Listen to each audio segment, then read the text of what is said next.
Stop chasing your twin flame and become the lighthouse instead. Have you ever felt like your entire spiritual journey started because of one person, your twin flame? That one connection that shook your entire world, that opened your heart, that triggered your wounds, and at the same time awakened something deep inside your soul. And very often on the twin flame journey, there is this dynamic between the divine feminine and the divine masculine. One runs, one awakens first. One starts the inner work, while the other one seems to disappear, withdraw, or resist the connection. And for many divine feminines, the first reaction is this: what can I do to bring him back? Or how can I help him awaken? How can I fix this connection at all?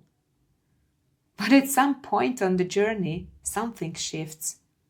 You start realizing that the real question was never, how do I change him?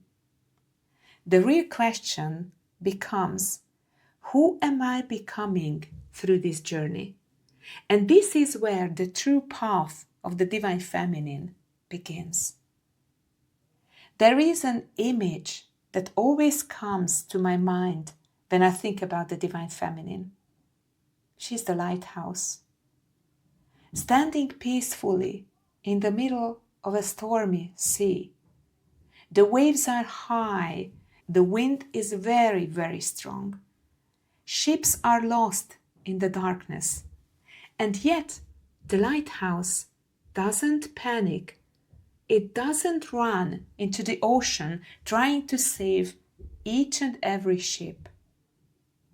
It simply stands there, strong, stable and grounded, and it shines. And somehow that light is enough.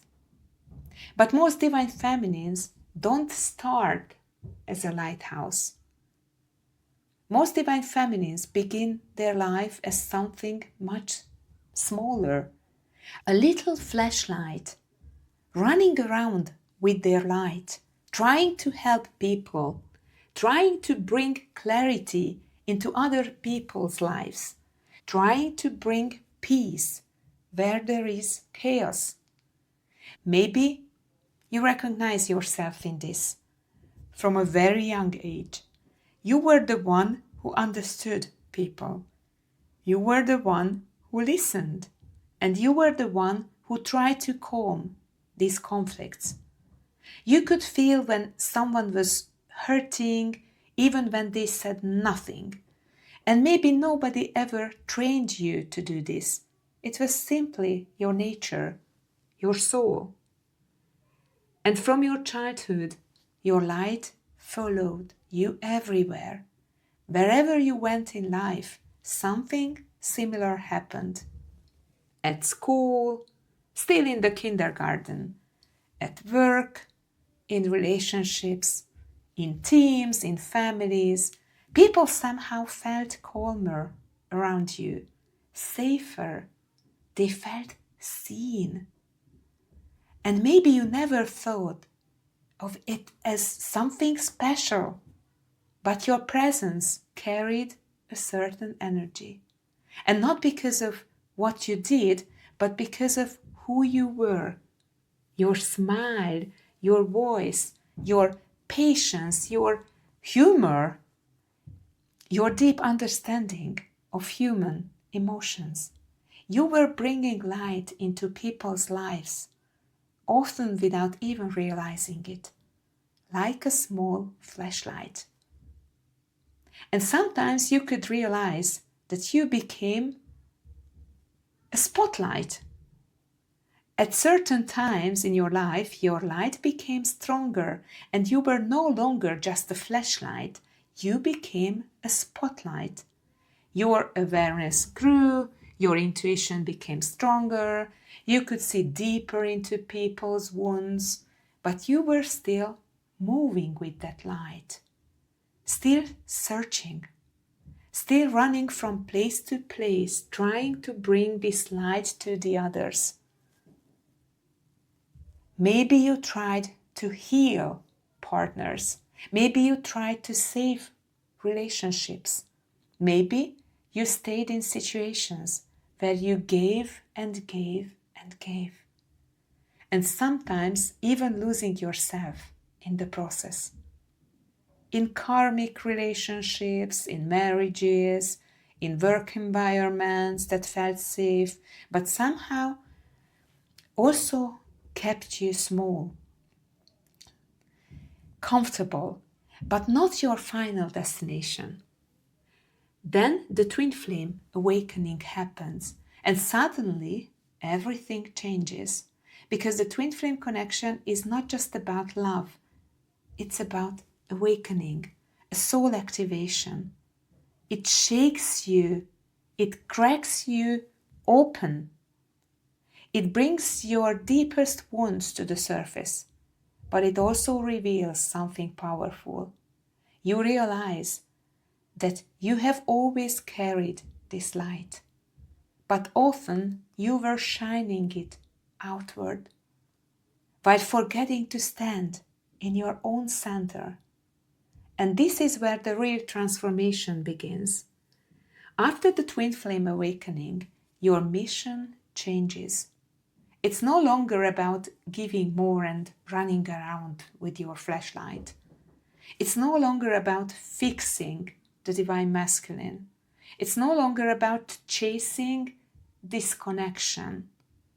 Your real task becomes something completely different, the opposite, to focus on yourself, your healing, your growth, your alignment.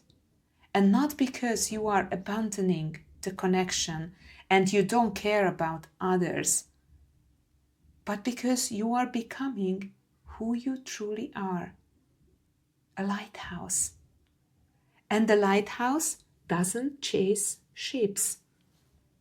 This is something very important to understand on this journey. A lighthouse doesn't run after ships in the ocean. It doesn't chase them, it doesn't beg them to come closer. It simply stands there, stable, peaceful, but strong. And it shines its light. And the ships that are lost in the darkness, the ones searching for direction, they see that light. Believe me, they see that light. If you keep moving, ships can't dock.